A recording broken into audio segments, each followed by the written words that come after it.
wasn't sure if I wanted to watch I Hate Kids, which is also called We Hate Kids. I'm not entirely sure which title they finally settled on. IMDb seems to suggest it's We Hate Kids, but I Hate Kids would make more sense. Nevertheless, I realised that Tituss Burgess was in this, and I thought, yeah, that's a deal breaker, I'll give this a watch. The film was actually released in 2019, directed by John Asher and written by Frank Dietz and Todd Traina. And basically this is about a young boy, a 13-year-old boy called Mason, who appears at Nick and Sydney's rehearsal dinner for their wedding, and he reveals that he is his son, which, considering Nick wrote a book called I Hate Kids, it seems quite far-fetched and absurd, and not necessarily what he was expecting. And then he realises that maybe the kid's telling the truth because a psychic said so and some DNA tests are involved.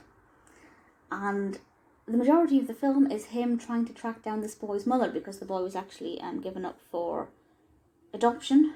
He was fostered, actually, which doesn't make a lot of sense. There are quite a few things in this that don't make sense. The first thing is that a young child a baby would not be fostered, a baby would be adopted, so I find that very wrong. And also the fact that his current foster carer is going a bit senile, and actually I'll get to that. That's probably a spoiler, what I was about to say, so I'll get to that in a moment, near the end of this. But I did find the whole let's go and visit all my girlfriends from the past quite interesting, because they're all quite different. We had some very interesting characters and personalities, and because we were introducing new characters all the time, it kept things fresh and exciting. Sydney was still on screen, although she wasn't, of course, in the loop. She was with her sister, who was pregnant. I didn't like her sister. She bugged me a lot. Nothing wrong with the actress, of course. The acting was fine. The acting across the board was really good, in fact. I particularly liked Tom Everett Scott and Julian Fader, and obviously Tituss Burgess, who is brilliant.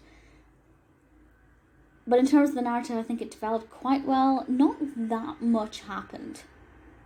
When I think back, not a lot actually happened, but it was a pleasure to watch. The journey was actually quite interesting that the characters went on, and I think that was something that, the relationship between them, this father and apparent son, it was interesting to watch.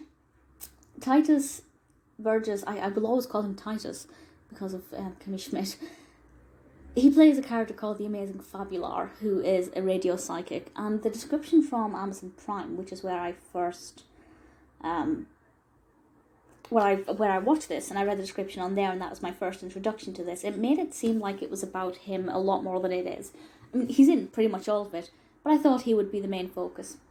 He isn't, but he's fabulous. I love his performance. I love his character. Quite unpredictable and a lot of fun. So there really isn't anything about this that I would change.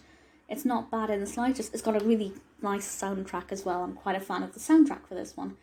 It was interesting. It kept me relatively engaged, even though not a lot happened. Apart from the whole issue with this baby apparently living with a foster carer. I mean, it's not impossible, of course, but it's very, very, very unlikely that somebody who is given up at birth would be fostered. They would be usually adopted. But that's completely irrelevant. It doesn't really detract from the film quality unless you're absolutely nitpicking. I like the film. I really enjoyed the film. If you want something that's easy to watch, quite quick. It feels like a really quick film, even though it was a decent length. According to IMDb, it was an hour and a half. That feels about right.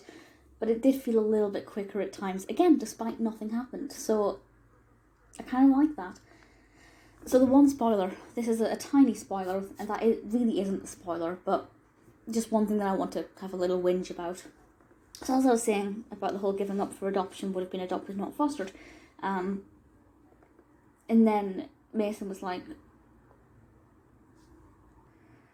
well, my current foster carer is, going a bit senile, or she's got dementia or something. I can't remember. Narcolepsy, that was it.